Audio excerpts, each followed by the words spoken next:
Re-Zero, Arc 9, Chapter 30, Plan B.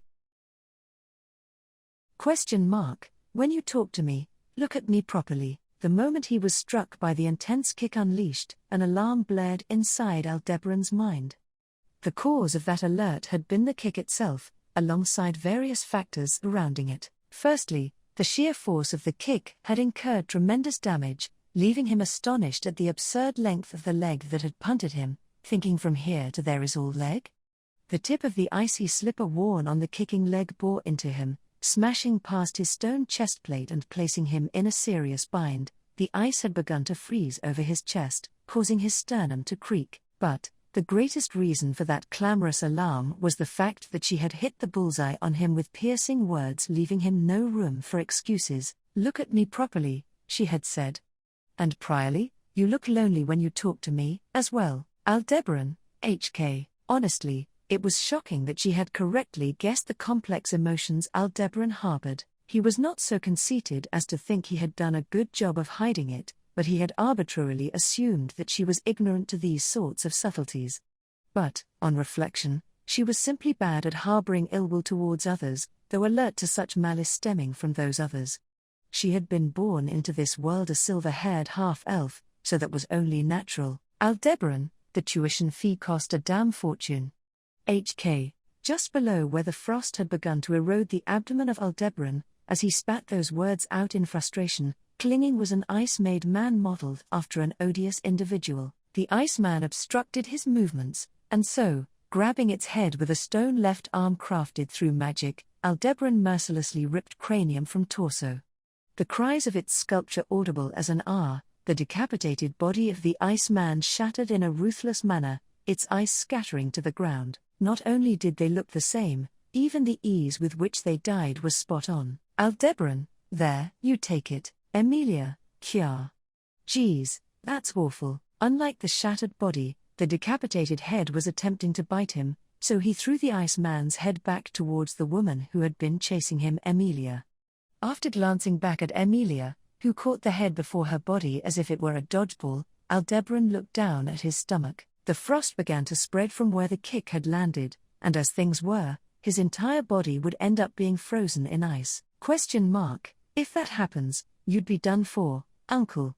You know what to do, don't you? Affixed to a pillar of earth, topside down, was the spectator feasting his eyes on the clash between Aldebaran and Amelia. Roy Alphard, grin stretching from one ear to the other, hinted at how Aldebaran ought to deal with the ice. He had no need for advice from a sin archbishop.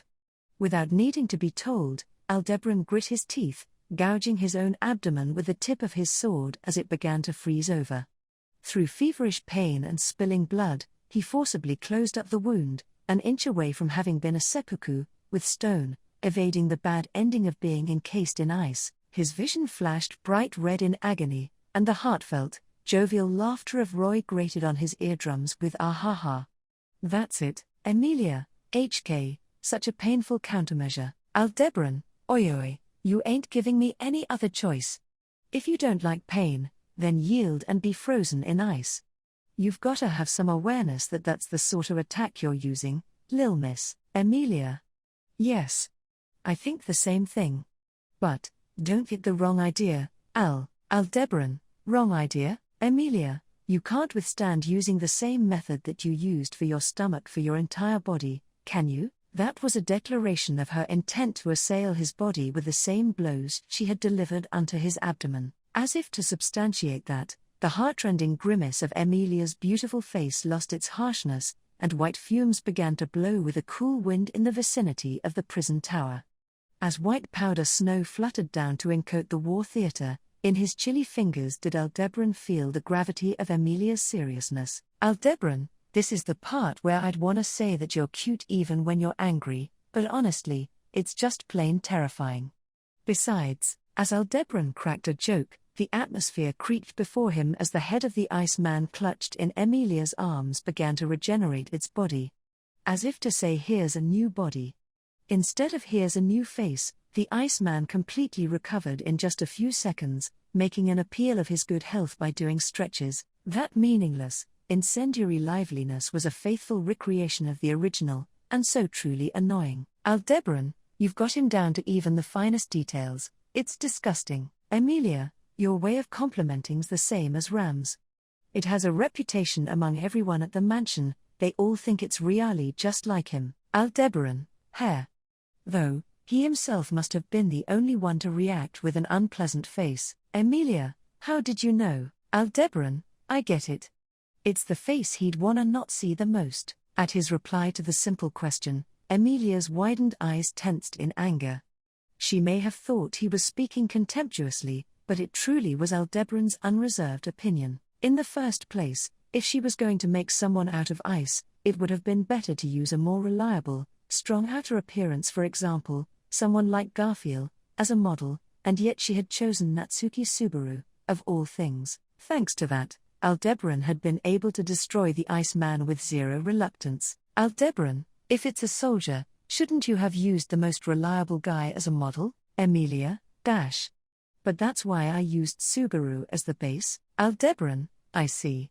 Shouldn't have asked. Sticking his tongue out inside his helmet, Aldebaran felt as if he had eaten a bitter bug, even more so than the damage he had received from being kicked. The mental damage from speaking face to face with Amelia like this was incredibly draining. For Aldebaran's authority, for the maintenance of his territory, a stable mind was indispensable.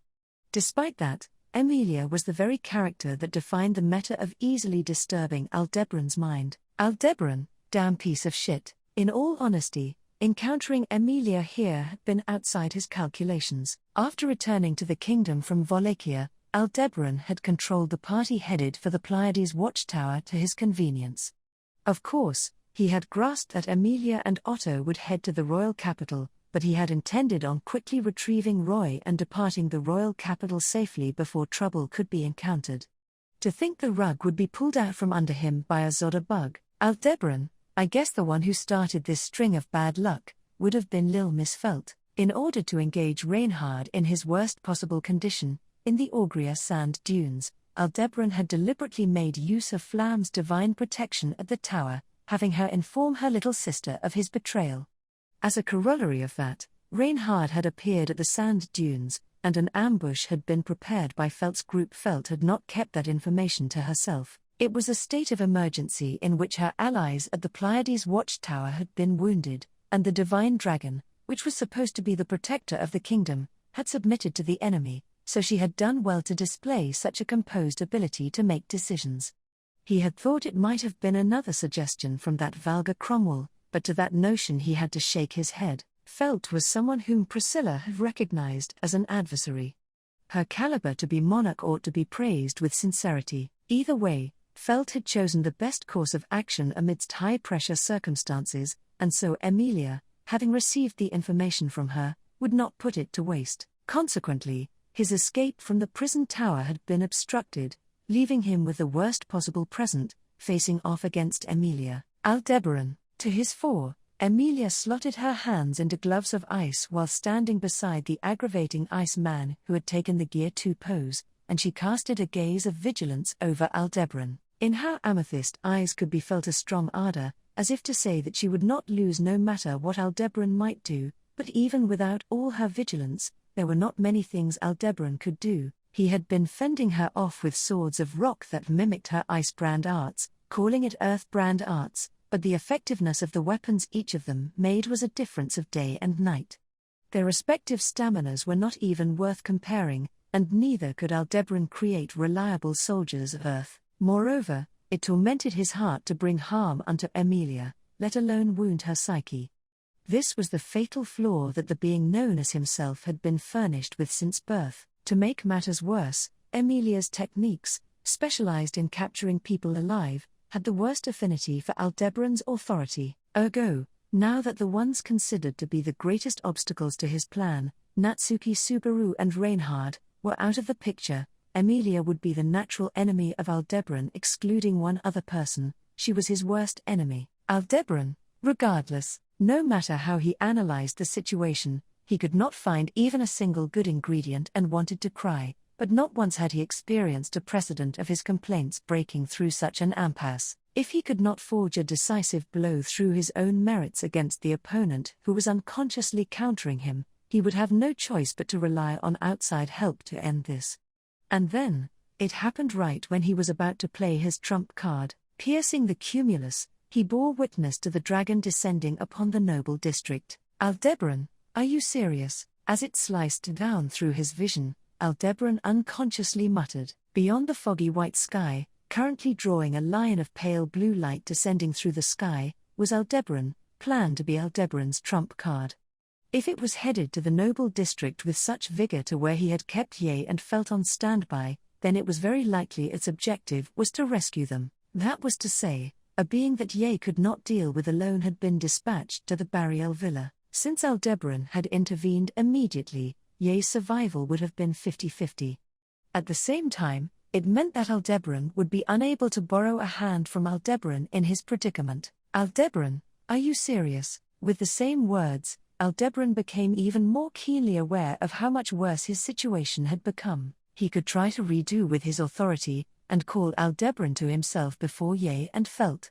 But, if he did so, Ye, without any reinforcements, would likely succumb to the unidentified enemy. Neither Ye, nor Felt, could be described as essential to Aldebaran's objective. They could not, but, Aldebaran, shit. Relinquishing his chance to swallow the poison in his mouth, Aldebaran cursed out. Using Aldebaran's draconic aura to dispel the cold wave Amelia had used to put the entire field under the control of her snow, thus allowing for a safe withdrawal from the battlefield, had been the trump card of Plan A. Now that he could no longer use that, he would have no choice but to urgently enact Plan B, and, in order to execute Plan B, he would have to hurry and think of a Plan B. In the meantime, Aldebaran, you see that, lil miss? At this rate, my partner's gonna rampage through the royal capital. Amelia, I was told that I'm not in charge of worrying about over there. Amelia resolutely charged at Aldebaran, the latter wishing to prolong his time to think. While sensing beyond the wall the assault of Aldebaran, the divine dragon, Amelia's courage to trust in her allies and ignore it was simply far too much. That alone was likely proof that she had faith in the person who had concocted this strategy, but this was not something a person could do just because they were told. Thus, the fact that it was the best possible move against Aldebaran made it all the more unbearable. Amelia, here. Tay. Dudo. Yeah. Following her initial policy as if just having remembered, Amelia abandoned dialogue and unleashed a tumultuous chain of attacks. The frost-clad fists fired off a volley of innumerable punches, smashing right through his hastily made boulder shield. Amidst the scattering debris, he caught the frozen spearhead with a prosthetic rock arm, only to discard it when the ice began to, and he leapt backwards. Thereupon, the Iceman had circled around, crashing into him with a Tai Shan cow. Aldebaran, go, On the receiving end of the secret Beijikan technique, learned through imitation, Aldebaran was launched forward. Waiting for him there, Amelia transformed the lance of ice into a glacial mallet, resolutely holding it aloft. Pulling down her slender, supple arms, she unleashed a full swing of inconceivable might. The atmosphere was pummeled by the frigid blow, laden with drive, and as soon as Aldebaran accepted that he would be unable to dodge it, he encased his entire body in earthen armor, leaving nary a gap. The tremendous might struck him true. Aldebaran, HK, unable to raise even cries of pain or screams, Aldebaran spun through the air. He had defended against the ice eroding his earthen protections, but his defenses had provided no more comfort than if there had just been a handkerchief between himself and the weapon. His vision spinning wildly as he was blown away to a position unknown to him, he was caught by a strong impact, falling to the ground. Roy, Aya, that looked painful. Seems like the end of the road for you, uncle. With both his hands on the snow-blanketed ground, hearing the delighted voice of an onlooker from above him, Aldebaran realized that he had crashed into the pillar of stone to which Roy had been affixed. He had been sent flying 10-odd meters, and there was a grating pain in all the bones in his body.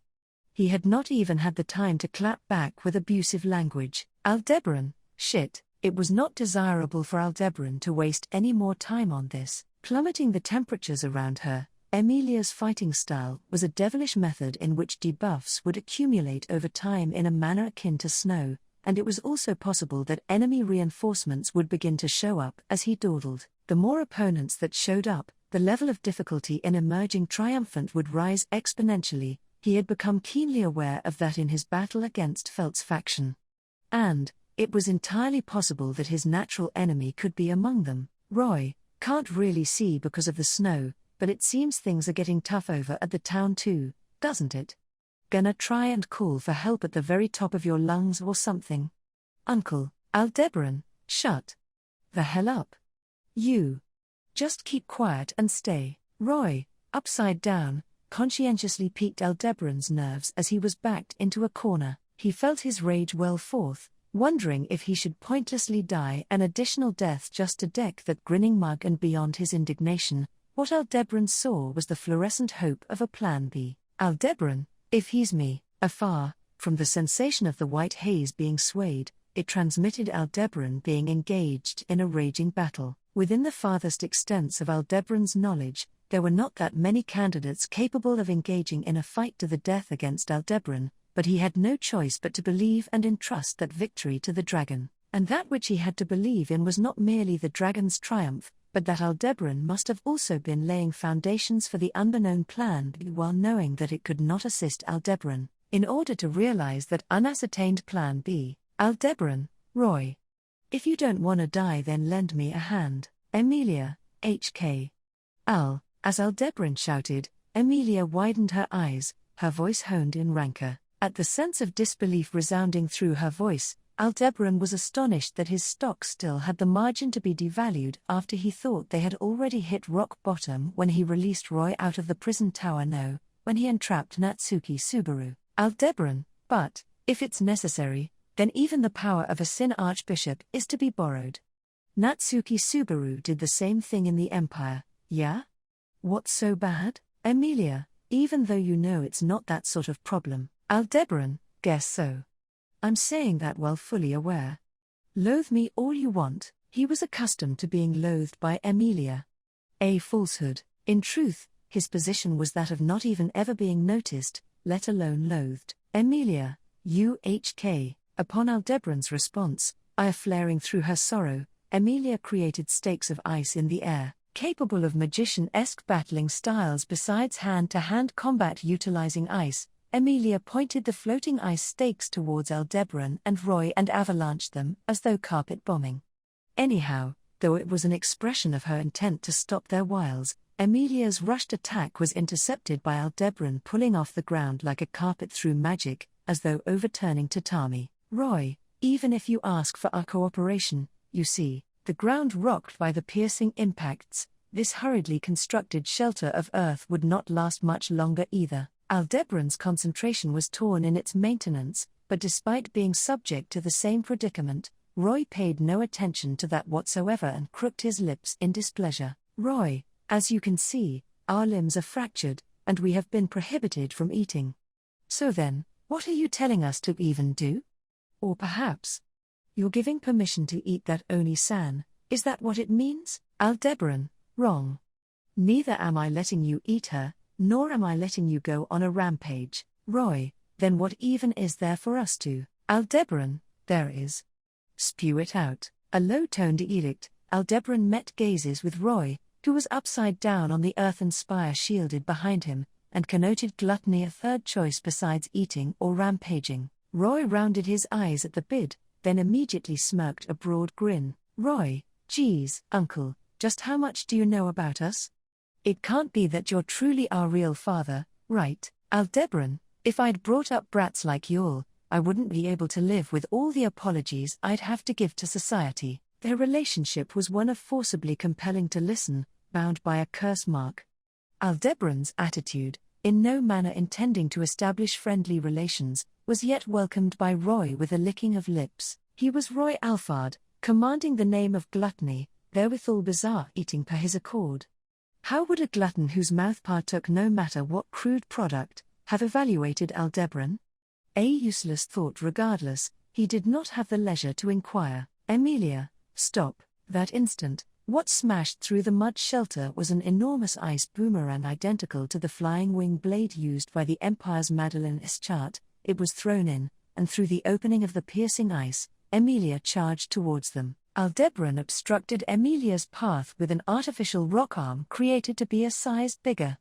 His palm was covered from above in a manner akin to a baseball glove, thwarting her path with tenderness and certainty. However, Aldebaran, HK, a decoy, placing its hands on the glove of rock, the Iceman leapt over the obstruction through handsprings. Acting as the vanguard and using herself as a decoy, Amelia let the Iceman proceed forward. He wanted to point out that normally between oneself and their creation, the role of being a decoy would be the other way around, but he had utterly fallen for it. The Iceman vaulted over Aldebaran's head and approached the pillar of earth. Shards of rock did Aldebaran create, pincering the Iceman to the sides in an attempt to shatter it to fragments, but, Aldebaran, it's harder than before. With elevated bone density, nay, glacial density, the sturdy Iceman's new body repelled the shards. Dismissing the obstruction, the Iceman stretched its arms towards the affixed Roy, drawing closer to hinder any action at that split second. Its head bid its torso a tearful farewell. Amelia, what? Having witnessed firsthand the Iceman's decapitation, Amelia shouted after slashing the rocky glove with a sword of ice. She remained nescient of what had destroyed the Iceman, rebuilt in strength and tenacity. To think it had been begotten by a steel thread spinning from the ring on Aldebaran's right ring finger, the silver thread glistening in the icy haze perforated through the Iceman's defenses, decollating it. That which he mastered in the midst of his battle against Felt and the rest, a single finger's worth of the steel thread technique, art would bring bread. An instant subsequent to embodying that idiom, Roy, given the choice, I guess this one would be the most amusing. As he heard a voice lacquered in dull glee, Aldebaran nay, the world cried out. Instantly, that which had assailed Aldebaran was a vomiting sensation of the soul. Roy, he believed he had understood the principle.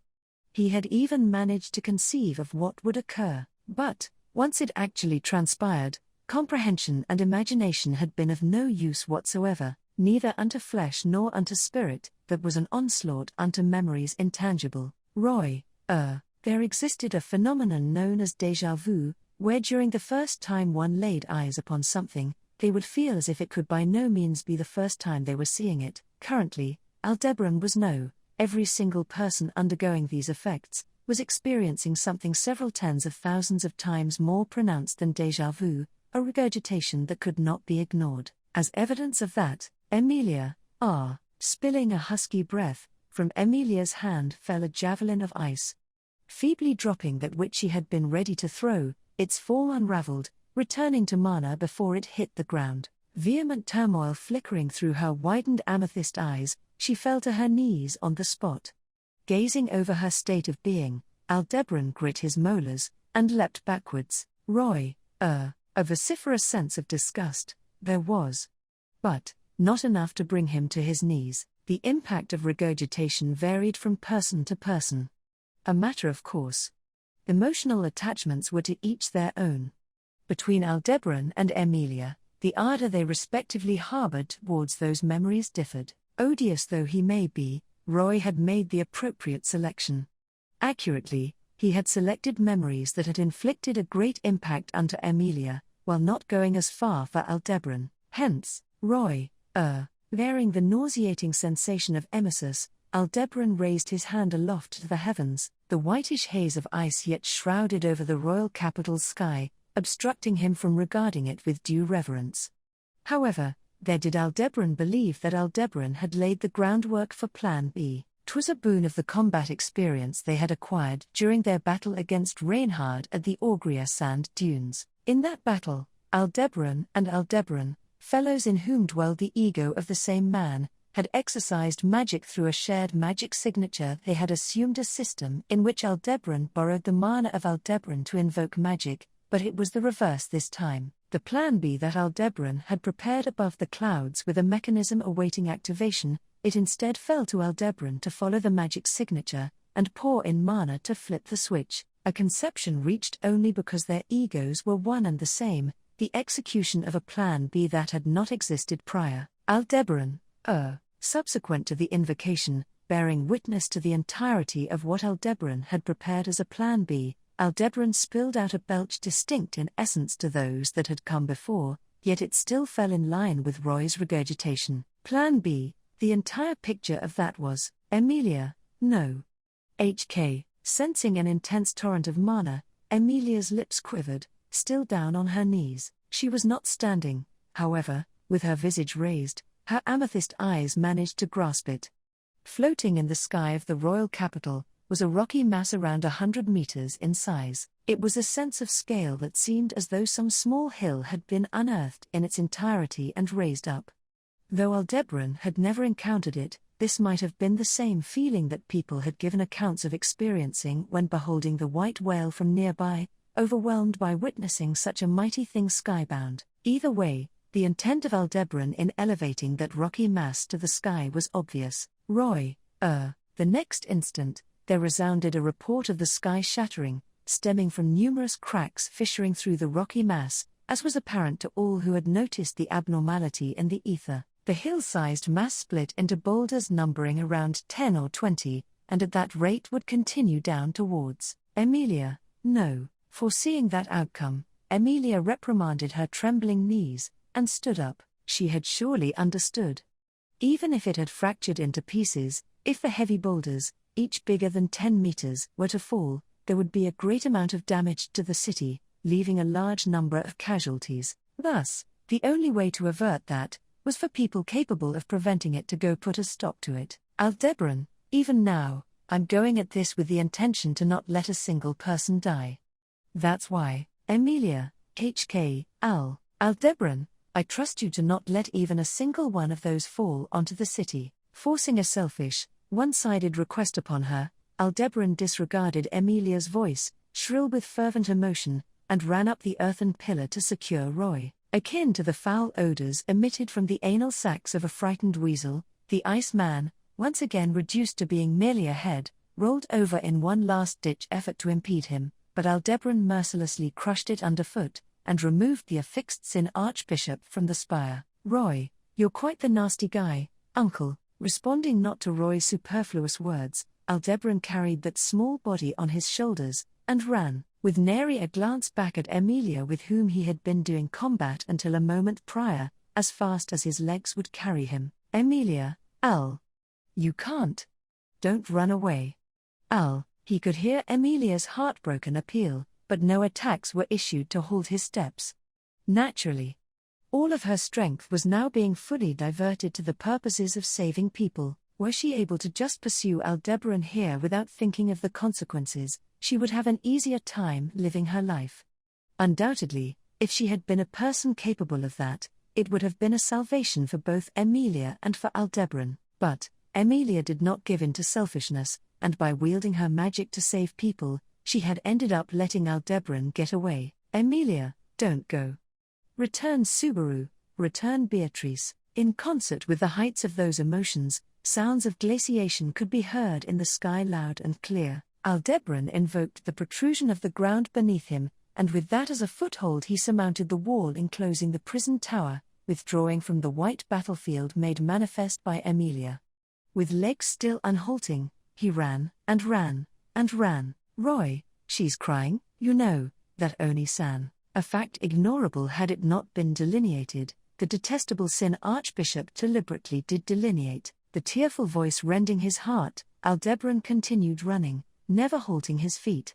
At this moment in time, hoping only for all his accomplices to be present at the point of regroup, he continued to run. The torrent of boulders meteoring down upon the royal capital was intercepted by towers of frost that sprang up one after another, preventing harm from befalling the city. Neither to the enkindling perpetrator, nor to the stalwart savior, to nobody did it bring glee, merely, Roy, thank you for the treat. Only bizarre eating, licking his lips to surfeit the acrimonious joy and saccharine sorrow, was smiling.